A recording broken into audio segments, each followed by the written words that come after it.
Hello everyone, welcome to my channel recipes by Saima. আজ আমি আপনাদের সাথে কোনো রান্না শেয়ার করব না, কিছু ফ্রুটস কাটিং শেয়ার করব।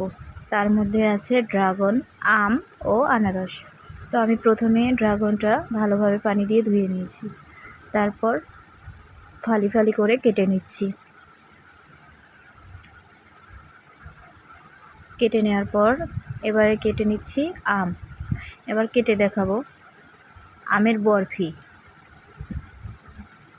আমটা সিজনাল ফল, তো খেতেও যেমন মিষ্টি, দেখতেও তেমন সুস্বাদু। এই তো আমের বরফি। এবার কেটে নিচ্ছি আনারস। আনারস কাটতে গিয়ে তো আমার অবস্থা বেশ খারাপ, এক প্রকার যুদ্ধ করা লাগছে।